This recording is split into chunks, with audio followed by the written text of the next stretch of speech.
"You're looking at the wrong numbers," she said quietly, and for the first time that morning, the room forgot how to breathe. Daniel Hayes didn't like being interrupted, especially not in his own boardroom on the 42nd floor where every glass wall reflected power, precision, and control, and yet the sentence lingered in the air like something heavier than sound, something that didn't belong to a server in a black apron standing near the corner with a tray she hadn't set down, because she wasn't supposed to be part of this conversation. She was supposed to be invisible, just another passing figure between polished tables and quiet deals measured in millions. But she didn't move, and Daniel noticed that first. Not her words, not yet, just the stillness. The way she stood as if she had already decided she wasn't leaving, as if the room itself would have to adjust around her, and he leaned back slightly in his chair, fingers tapping once against the table, controlled, deliberate, the same way he evaluated risk. "Excuse me?" he said, not raising his voice, never needing to, because silence had always done the work for him. And across the table his executives shifted, confused, irritated, one of them already glancing toward the door as if someone should remove her, fix the disruption, restore the order they were used to, but she didn't apologize, didn't step back, didn't even look at them.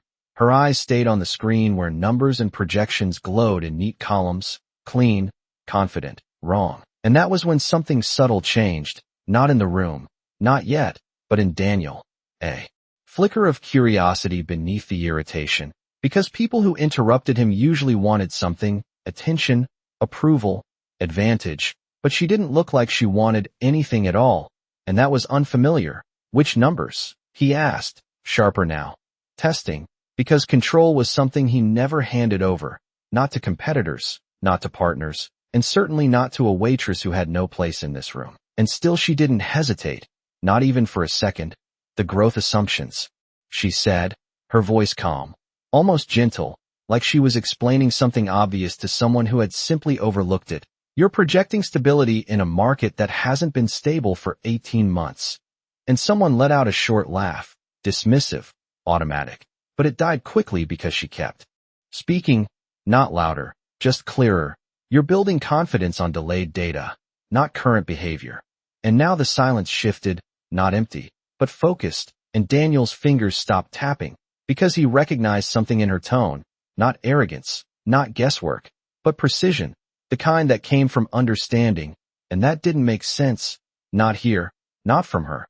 And yet the slide on the screen suddenly looked different, not wrong in a way that could be brushed aside, but incomplete, in a way that demanded attention, and Daniel felt it, that small, controlled disruption in his certainty, the kind he usually caused in others, and for a moment no one moved, no one spoke, because the room was recalibrating around a voice it hadn't expected to hear, and she finally set the tray down, quietly, as if the conversation mattered more than the role she had been assigned, and that was the moment, though no one said it out loud, when control began to shift, not taken by force, not demanded, but claimed in the only way that ever truly lasted, by being right when it mattered most.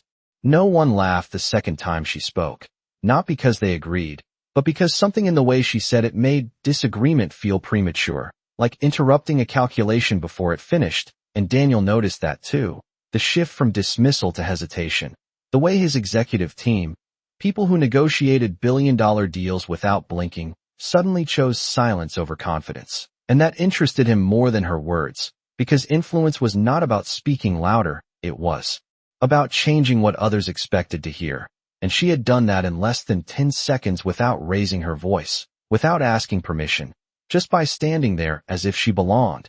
And that alone was enough to make him study her more carefully.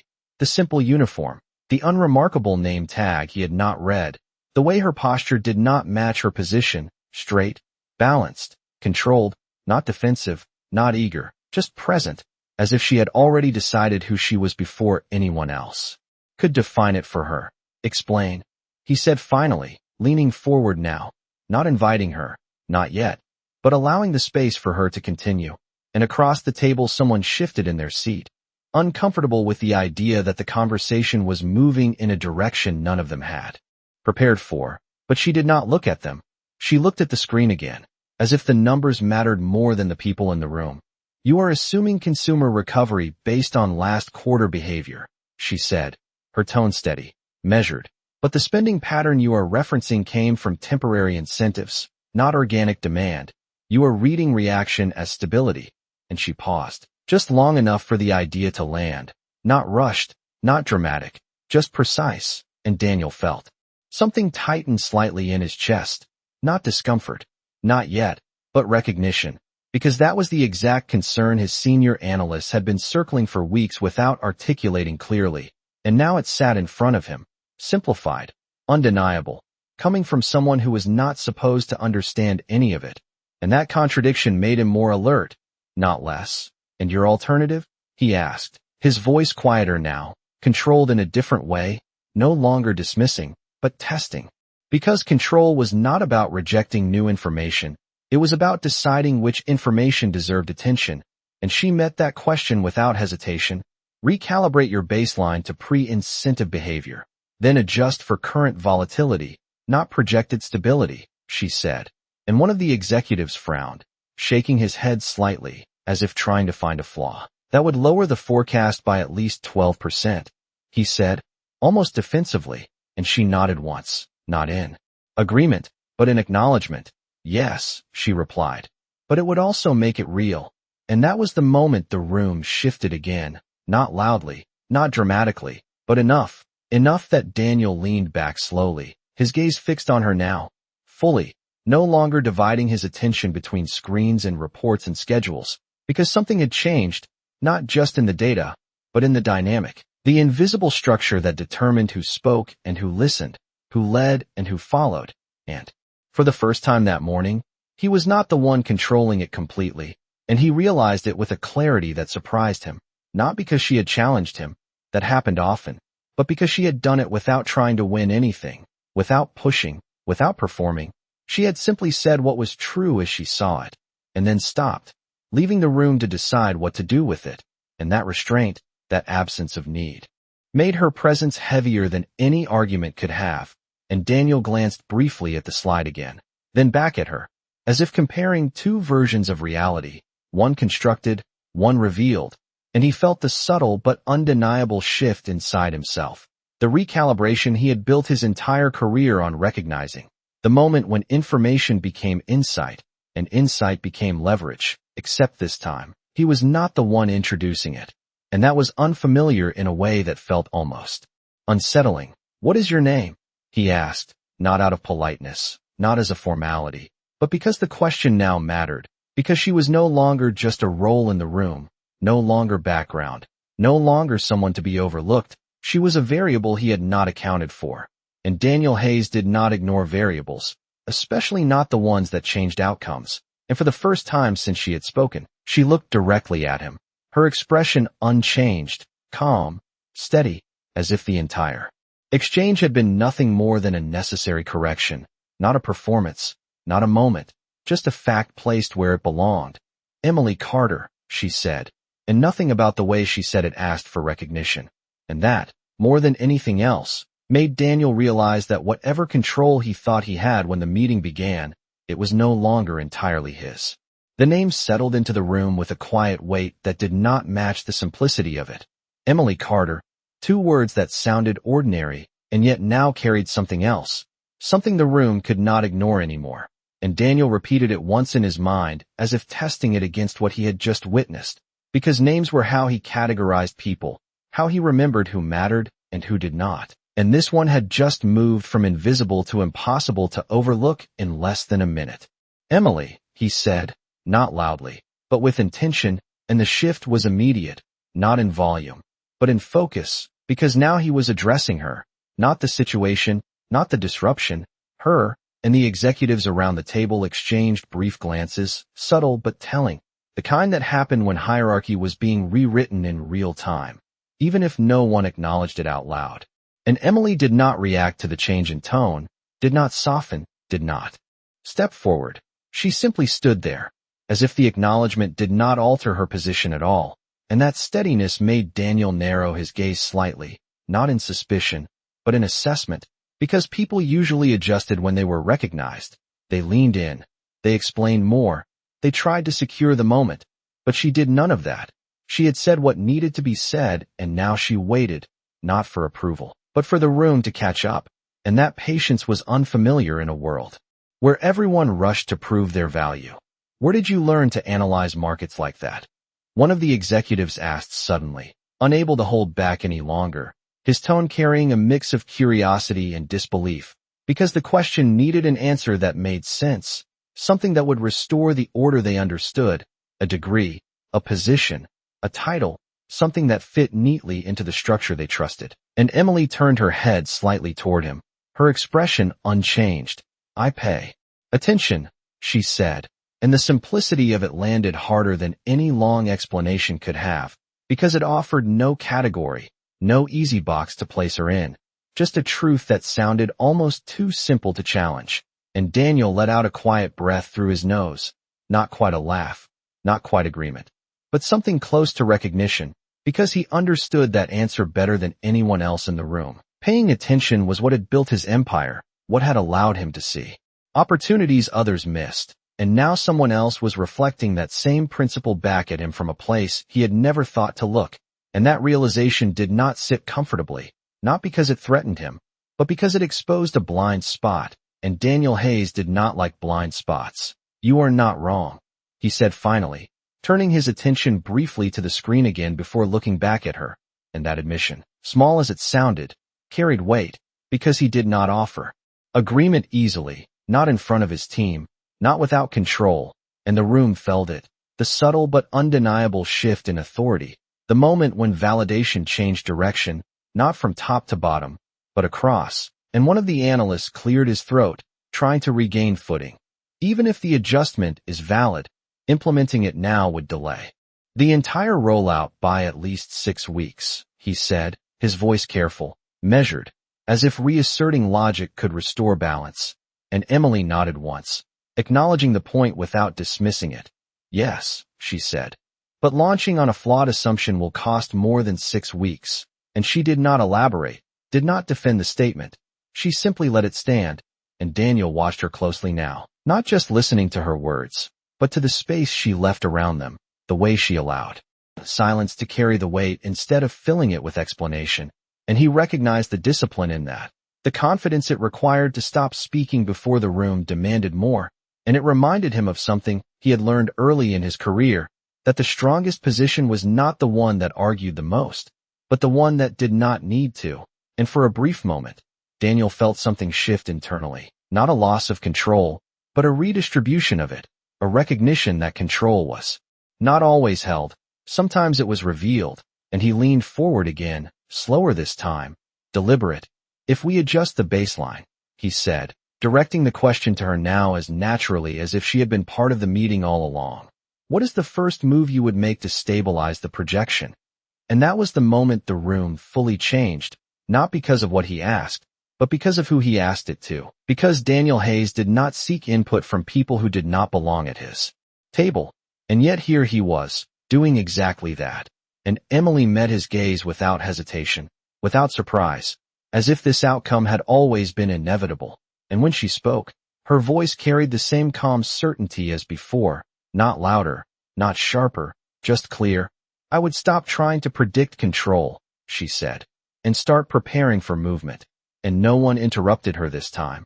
No one laughed. No one questioned whether she should be speaking, because somewhere between the first sentence and now, the room had already decided, without saying it out loud, that she was no longer just someone passing through. She was someone to listen to, and Daniel felt it settle, that quiet, undeniable shift, the one that did not need permission, the one that simply existed once it had been seen.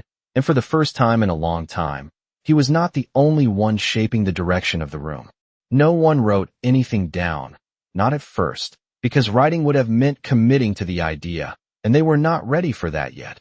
Not from her, not from someone who had entered the room carrying a tray instead of a title, and yet no one dismissed her either, because something in the way she spoke had already crossed that invisible threshold where ideas could no longer be ignored simply because of where they came from. And Daniel noticed the hesitation, the internal recalculations happening around the table, the quiet resistance meeting reluctant recognition, and he let it happen for a moment, because pressure revealed more than agreement ever could.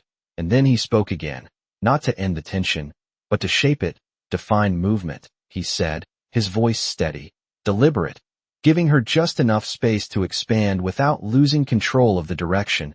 And Emily did not rush to answer. She did not fill the silence immediately. She let it stretch just long enough for everyone to lean in without realizing they were doing it. And then she stepped closer to the screen, not asking permission, not hesitating, just moving as if the boundary between roles had already dissolved. And for a brief second, one of the executives opened his mouth as if to object, then stopped, because even he was not sure anymore where that boundary existed right now. Emily said, her gaze fixed on the projection. You are building a fixed structure in a shifting environment. And she reached out, not touching the screen, just gesturing lightly, mapping the idea in the air as if the numbers could rearrange themselves under her hand. Movement means flexibility in response, not prediction of stability. You do not need to know exactly where the market will go. You need to be positioned to adjust when it does. And Daniel watched her carefully, not just the content of her words, but the clarity behind them, the absence of hesitation, the way each sentence connected to the next, without excess, without uncertainty.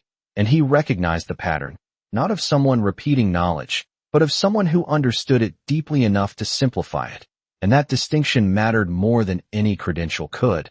So you are suggesting we build a reactive model instead of a predictive one, another executive said, his tone less dismissive now, more analytical, and Emily nodded once. Not reactive, she corrected gently. Adaptive. Reactive waits for change, adaptive prepares for it. And that single adjustment shifted the meaning entirely, subtle but precise, and Daniel felt it. The difference between responding and anticipating. The nuance that defines strategy at the highest level. And he glanced briefly at his team, noting who followed, who resisted, who hesitated, because leadership was not just about direction, it was about reading the room. And right now the room was learning something it had not expected to learn, from someone it had not expected to listen to. And that alone made this moment valuable, regardless of where it led. What would that look like in execution?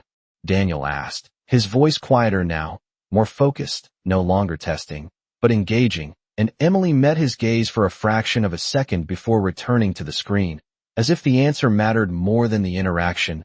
Shorten your decision cycles, she said. Reduce commitment windows from quarterly to monthly.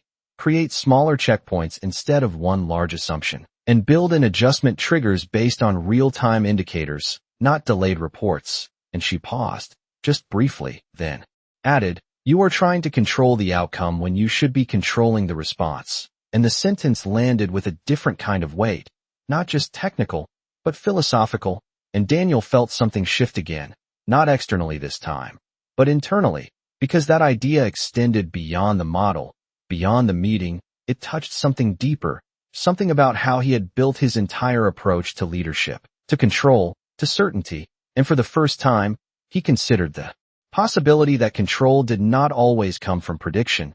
Sometimes it came from readiness. And that thought stayed with him, quiet but persistent, as the room absorbed her words. And one of the analysts slowly reached for his laptop, opening it without being told.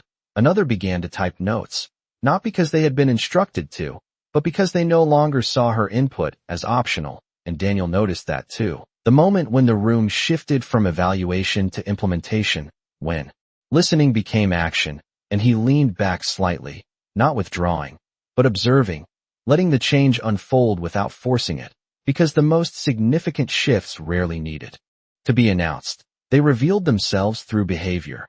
And right now, behavior was changing, and Emily stepped back then, not dramatically, not seeking acknowledgement, just returning to where she had been, as if her role in this moment was already complete.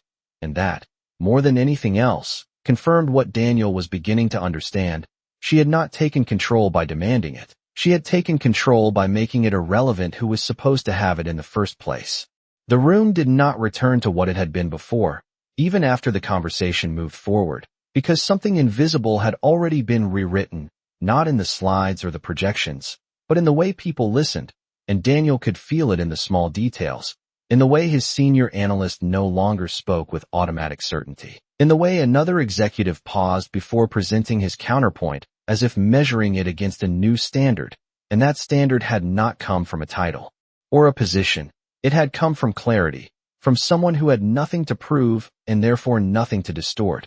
And that realization stayed with him as the meeting continued, quieter now, more focused, less performative, and for the first time in a long time, Daniel allowed the silence between discussions to stretch without immediately filling it, because he was observing, recalibrating, not the data, but the structure of influence itself. And across the room, Emily had already stepped back into stillness, her presence no longer central, but not invisible either. She existed in that rare space where she did not need to speak to be acknowledged, and that, Daniel realized, was a different kind of authority, one that did not depend on constant reinforcement, one that held even in silence. And he found himself glancing toward her again, not out of habit, but out of consideration, as if the meeting now included a perspective that had not been formally invited but could no longer be excluded. "We will adjust the model," he said finally, his voice steady, decisive, and the room responded immediately,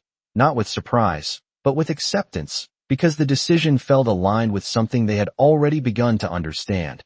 And one of the executives nodded, already outlining next steps, timelines, revisions, the familiar mechanics of execution returning to the surface, but underneath it, something had changed, and Daniel knew it, even if no one said it out loud.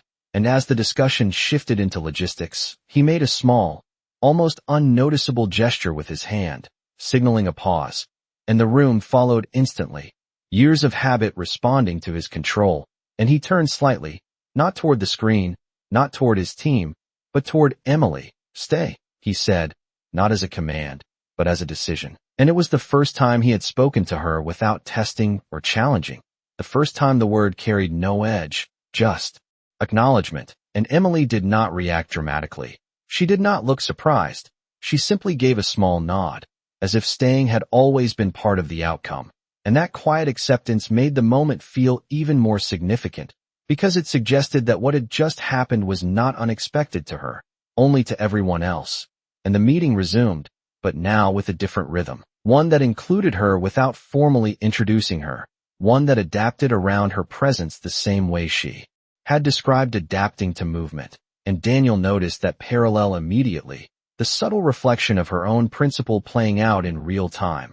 And he allowed himself a brief moment of internal recognition, not of her, but of the shift itself, because this was what control actually looked like at its highest level, not rigid, not imposed, but responsive, aware. And as the final points were reviewed and the meeting began to close, Daniel stood, the signal that everything was complete. And the others followed, chairs moving, papers gathering, conversations starting in low voices as they prepared to leave. But he did not move toward the door immediately. Instead, he waited, just long enough for the room to clear, until it was quieter, until the energy settled. And then he turned to her fully, no distractions, no audience, just a direct line of attention. "You are not just a waitress," he said, not as a question, not as a challenge, but as a statement, one that acknowledged what was already evident. And Emily met his gaze with the same calm steadiness she had held from the beginning. "No," she replied softly, and there was no explanation attached to it, no elaboration, just the truth stated as simply as it existed. And Daniel held that for a moment, considering it, not pushing further, because he understood now that, whatever she was, it was not something that would be revealed through pressure or curiosity. It would be revealed, if at all, on her terms. And that realization did not frustrate him. It intrigued him, because in a world where everything could be accessed, bought, analyzed, controlled, something that could not be immediately defined held a different kind of value. And he nodded once, not as a conclusion, but as an acknowledgement. "We should talk," he said, and this time it was not an invitation, disguised as authority. It was a recognition of relevance. And Emily glanced briefly at the door, where the faint sounds of the restaurant floor could still be heard, the clinking of glasses, the low murmur of conversations, the world she technically belonged to, and then back at him. And for a brief second, something almost like a smile touched the edge of her expression, not warm, not distant, just knowing. "Maybe," she said. And the word carried no promise, no refusal, just possibility. And then she turned, picking up the tray she had set down earlier, the same simple object that had brought her into the room, and walked toward the door, her steps measured, unhurried, as if nothing about what had just happened required her to move any differently. And Daniel watched her leave, not because he was trying to understand her, but because he understood something else now, something quieter, something more fundamental. That control was not something you held on to. It was something you recognized when you saw it, and in that moment, he knew exactly who had it. The door closed behind her with a soft click that barely registered against the quiet hum of the building. But to Daniel, it marked something distinct, not an ending, not yet, but a transition, and he remained where he stood for a moment longer than necessary, his gaze lingering on the space she had just occupied, as if the room itself still held the outline of her presence. And then he exhaled slowly, almost imperceptibly, the kind of breath that came not from fatigue, but from recalibration. Because what had just happened did not fit into any of the patterns he relied on, and that meant it required attention, not dismissal, and Daniel Hayes did not ignore anomalies, especially not the ones that shifted outcomes without effort, and he turned finally, gathering the files left on the table. But his movements were slower now, less automatic, because part of his focus remained elsewhere, following the question that had not yet been asked, not out loud, but internally, who was she? And more importantly, why had she chosen to speak at all? And as he stepped out of the boardroom and into the corridor, the world returned to its usual rhythm, assistants moving quickly, voices low and efficient, schedules unfolding in precise sequences, everything operating as it should, controlled, predictable, and yet something about it felt slightly different, not externally, but in the way he observed it, because once you saw beyond the surface, it was difficult to return to seeing only what was expected, and Daniel walked past the glass panels that overlooked the restaurant floor below, his reflection moving with him, sharp, composed, familiar, and then he stopped, just briefly, his attention drawn downward, not by intention, but by instinct, and there she was, already back in motion, weaving between tables with the same quiet efficiency as before, carrying a tray, taking an order, nodding politely, everything about her outwardly unchanged, and that contrast struck him immediately, the disconnect between what he had just witnessed and what she now appeared to be, because if he had not been in that room, if he had only seen her here, he would have never looked twice, and that realization landed with a subtle weight, not as regret, but as awareness, because it meant that everything he had built his perception on, the signals, the indicators, the markers of capability, could be incomplete, and Daniel did not like incomplete systems, and yet here was one, moving freely in front of him, unnoticed by everyone else, and he watched her for a moment longer, not in fascination, not in disbelief, but in recognition, because what she had demonstrated was not just intelligence, it was restraint, the ability to remain unseen until being seen mattered. And that was something he understood at a level most people did not. And he straightened slightly, his posture shifting as a decision formed, quiet, deliberate, not impulsive, because nothing he did ever was. And he turned away from the glass, continuing down the corridor, but the direction had changed, not dramatically, just enough to alter the path.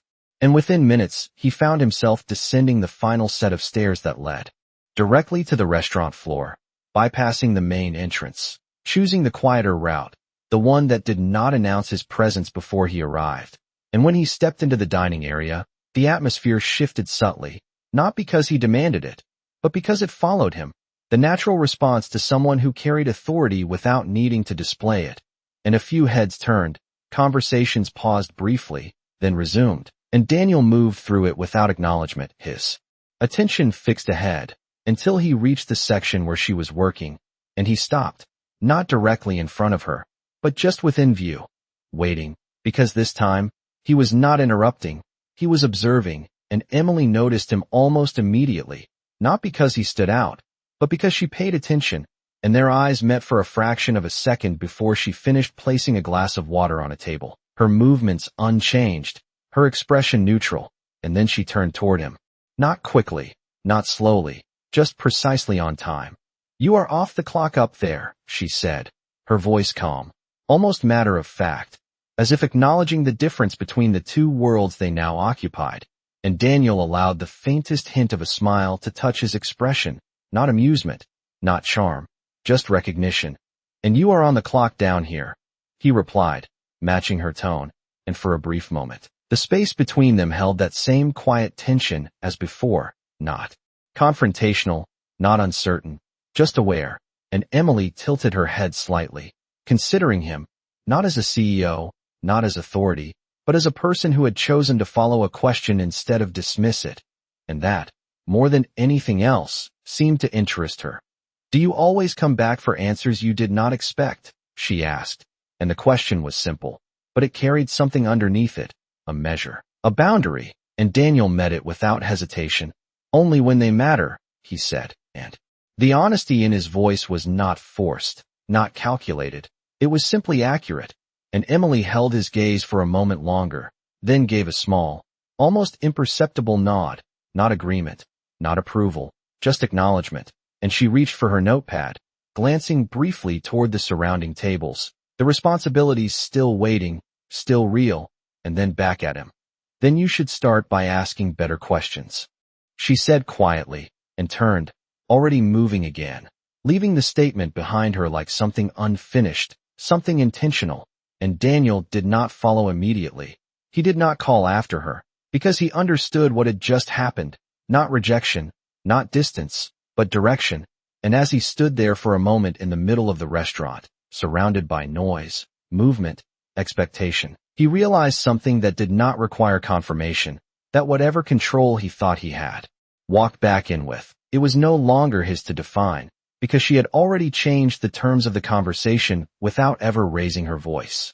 He did not move right away, not because he hesitated, but because he understood that movement, if done too quickly, would reduce what had just happened into something ordinary.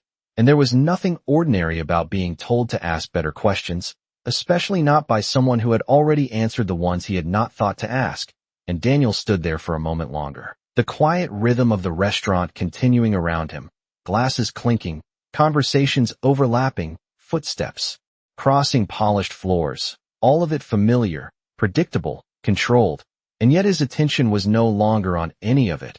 It was on the absence she had left behind, the space where her words still lingered, not loud, not dramatic, but precise, and he recognized that feeling, not confusion, not frustration, but something closer to alignment, the kind that only came when a piece of information fit too well to ignore. And he turned slightly, his gaze following her path across the room, noting the way she moved, efficient, measured, never rushed, never idle. Each action completed fully before the next began, and there was something in that too, something consistent with everything else he had observed. She did not divide her attention unnecessarily. She did not perform for effect. She did not overextend. She simply did what was required, and did it completely, and Daniel realized that this, more than anything she had said, explained why her words carried weight, because they were not layered with excess. They were not diluted by noise. They were exact, and that exactness was rare, and rare things were valuable, and Daniel Hayes did not overlook value once he recognized it.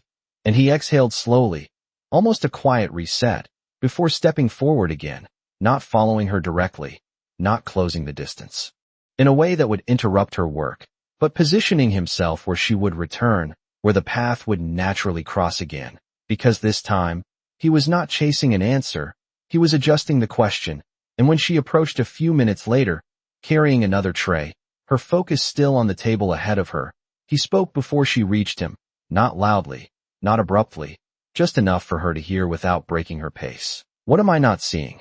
And the question was different, not about data, not about models, not about control. It was about perception, and Emily slowed just slightly, not stopping immediately, finishing what she was doing first, placing the tray, exchanging a few quiet words with the guests, ensuring everything was in order, and only then did she turn back toward him, because she did not interrupt completion for conversation, and that detail did not go unnoticed. And when she faced him again, her expression was the same as before, calm, unreadable, but not closed. "That depends," she said, her voice even. "Are you asking as someone who wants to confirm what you already believe, or as someone who is ready to change it?" And Daniel held her gaze, not reacting immediately, because the question required more than a surface answer, and he understood that, because he had asked similar questions in different forms throughout his career, testing not knowledge, but intent. And he recognized the structure of it now, the way she framed the choice, not as right or wrong, but as limited or open, and he chose his response carefully, not for effect, but for accuracy. If I wanted confirmation, he said, I would not be here. And the statement was simple, but it carried the weight of everything that had led him to this moment, the decision to return, the willingness to engage, the recognition that something had shifted beyond his initial understanding. And Emily watched him for a brief second, measuring not the words, but the alignment behind them, and then she gave a small nod, as if that was enough, not to satisfy her, but to continue. Then you are not missing information, she said quietly. You are filtering it. And the sentence landed with a different kind of impact, not sharp, not confrontational, but clear in a way that made it difficult to ignore, and Daniel felt the distinction immediately. Not missing, but filtering, not absence, but selection, and that reframed everything, because it suggested that the limitations were not in what was available, but in what was allowed through, and he remained still for a moment, letting the idea settle, not rushing to respond, not deflecting, just absorbing it fully, and around them the restaurant continued to move, unaware of the shift happening in a space no larger than a few feet, and Emily glanced briefly toward the next table, the next task already waiting, and then back at him. You are very good at control, she added, not as praise, not as critique, just as a fact. But control requires boundaries, and boundaries can become blind spots. And she paused, not for emphasis, but because the thought was complete, and Daniel felt something in that, not resistance, but recognition. The kind that came when a truth aligned too closely with something unspoken, and he nodded once, slowly, not in agreement, but in acknowledgement, because he understood now that this was not a conversation he could dominate. It was one he had to enter differently. And Emily turned again, already moving toward the next table, leaving him with the statement, not unfinished, but open, and Daniel remained where he was for a moment longer, not because he did not have an answer, but because he was beginning to understand that the value was not in answering quickly, it was in seeing more clearly, and for the first time in a long time, he allowed that process to take its time. He did not answer her right away, not because he did not understand what she meant, but because he understood it too well, and that kind of understanding did not invite quick responses, it demanded adjustment, and Daniel remained where he was, the ambient noise of the restaurant continuing to move around him, but his focus narrowing inward, tracing back through decisions, patterns, habits, the invisible filters he had built over years of success, and for the first time, he examined them not as strengths, but as limitations, not as tools, but as boundaries, and he recognized something he had not considered before, that control, the thing he trusted most, the thing that had shaped every outcome in his life, had also been quietly shaping what he refused to see, and that realization did not unsettle him. It sharpened him, because clarity, even uncomfortable clarity, was always more valuable than illusion, and he lifted his gaze again, finding her across the room as she moved between tables, unchanged, unbothered, fully engaged in what she was doing, as if the conversation they had just shared existed in a separate layer of reality, one that did not interfere with the one she was currently in, and that ability to hold multiple levels of awareness without letting them disrupt each other, stood out to him more now than anything she had said, and he watched her for a moment longer, not trying to interpret, not trying to categorize, just observing, because observation, when done correctly, did not impose meaning, it revealed it, and Daniel had spent years refining that skill, but now he realized there was still more to learn, and he turned slightly, moving toward a quieter corner of the restaurant, not to leave, but to think, and as he stood there, his mind did what it always did. It reorganized, it stripped away excess, it recalibrated priorities, but this time, the center of that process was different, not the deal, not the projection, not the outcome, but the question itself. What was he filtering, and why? And the answers began to surface, not all at once, but clearly enough to recognize patterns of assumption, expectations tied to position, judgments made before information was fully considered, None of them careless, none of them random, but all of them selective. And selection, he now saw, was not neutral. It shaped reality as much as it interpreted it. And that thought stayed with him as he stepped back into motion, not toward her this time, but toward the exit, not as a retreat, but as a decision, because some conversations were not meant to be continued immediately. They were meant to be understood first, and as he reached the door, he paused briefly, not turning back, not seeking another exchange, because he did not need more words, he needed more awareness, and he stepped outside, the air cooler, sharper, grounding in a way the controlled environment inside was not. And he stood there for a moment, letting the shift settle fully, not rushing into the next action, not defaulting to habit, just present. And then he reached into his jacket, pulling out his phone, not to call, not to check messages, but to open a blank note. And he began to write, not a plan, not a strategy, just a question, simple, direct. What am I not seeing? And beneath it, another, what am I choosing not to see?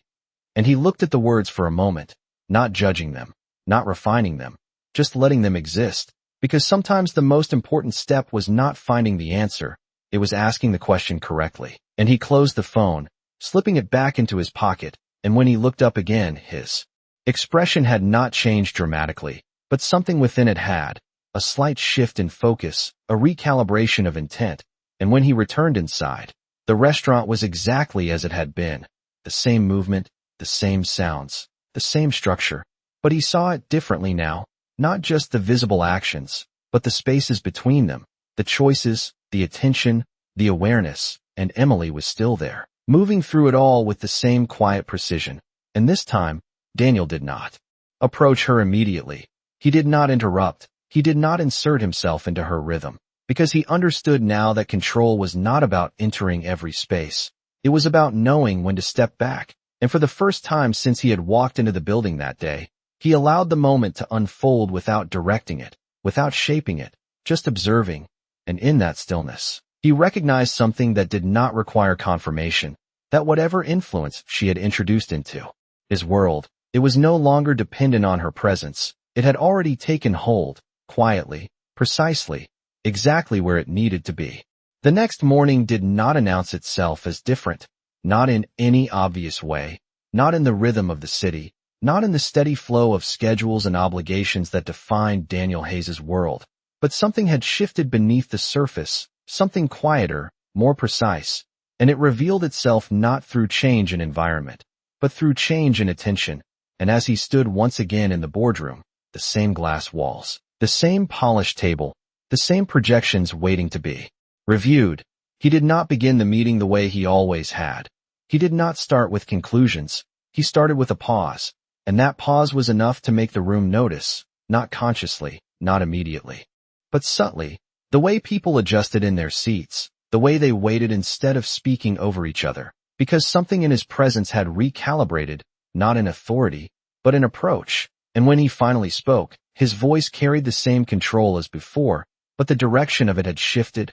"Walk me through the assumptions again," he said, not as a command, but as a request for clarity, and the analyst began outlining projections, timelines, expected outcomes, the same structure, the same confidence. But Daniel listened differently now, not for confirmation, but for gaps, for what was being filtered out, for what was being assumed instead of examined. And he interrupted once, not sharply, not to correct, but to redirect.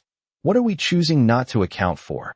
he asked, and the question landed differently, not because it was complex, but because it changed the frame. And the analyst hesitated, just briefly, then adjusted, revisiting the data, expanding the scope, and Daniel watched the shift unfold. The same people, the same information, but a different level of awareness guiding it. And he recognized it immediately, the impact of a better question, and for a moment, without meaning to, his attention drifted back to the restaurant, to the quiet voice that had introduced that shift without demanding it. And he did not linger there. He did not let the thought interrupt the present, but it remained, integrated, part of the way he now processed what was in front of him. And as the meeting progressed, the tone continued to evolve, less rigid, more responsive, not losing control, but redefining it. And Daniel felt it clearly, not as a loss, but as an expansion, And when the final decision was made, adjusted, refined, grounded in a model that allowed movement instead of forcing certainty, he did not announce it with emphasis. He simply nodded, and the room moved forward. Because that was what it did, it adapted to his lead, and today his lead had changed, and when the meeting ended, he did not stay behind this time. He did not pause to review documents or refine notes. He gathered his things and walked out with the same steady pace.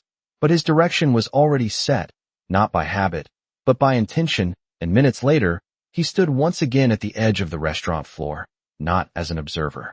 This time, not as someone searching for answers, but as someone who had already begun to understand the question, and Emily was there, as she had been before, moving through the space with the same quiet precision, unchanged, consistent, and that consistency, Daniel realized, was not accidental. It was a choice, and when she noticed him, she did not stop immediately. She finished what she was doing, completed the moment she was in, and then turned toward him, because that was how she moved, not reactive, not rushed, just exact. And when she reached him, there was no surprise in her expression, no curiosity, just recognition, as if this return had always been part of the sequence. "You asked better questions," she said, not as a guess, but as an observation, and Daniel gave a small nod, the simplest acknowledgement, but it carried more than agreement. It carried change, and I saw more, he replied, his voice even, not claiming anything, just stating what had shifted, and Emily studied him for a moment, not his words, but the alignment behind them, the difference between someone who repeated an idea and someone who had applied it. And then she reached into the small pocket of her apron, pulling out a folded receipt, nothing remarkable, just paper, ordinary, and she placed it on the table beside them, not handing it to him directly, just leaving it there, and Daniel glanced down at it briefly, then back at her, not asking what it was, because he understood that if it mattered, it would reveal itself, and Emily gave a small, almost imperceptible nod, the same kind she had given before, not approval, not conclusion, just acknowledgement, and then she stepped back, already returning to her work, her role, her movement, unchanged by anything that had passed between them, and Daniel remained there for a moment longer, his gaze shifting from her to the receipt, and finally, he picked it up, unfolding it slowly, not rushing, and there, in simple handwriting, between printed lines and numbers, was a single sentence, clear, unembellished, exact. "The moment you stop proving your control is the moment you actually have it." And Daniel read it once, then again, not because he needed to understand it, but because he recognized it, not as advice, not as instruction, but as a reflection of everything that had already taken place, and he folded the receipt carefully, placing it into his jacket, not as something to revisit, but as something already integrated, and when he looked up again, the restaurant was the same, the world was the same. Emily was already moving through another table, another moment, but something fundamental had shifted, not in them, not in the environment, but in the way he saw it all, and he turned then, not with urgency, not with hesitation, just with clarity, and as he walked away, there was no need to look back, because the lesson had not been given to him, it had been recognized by him, and that made all the difference.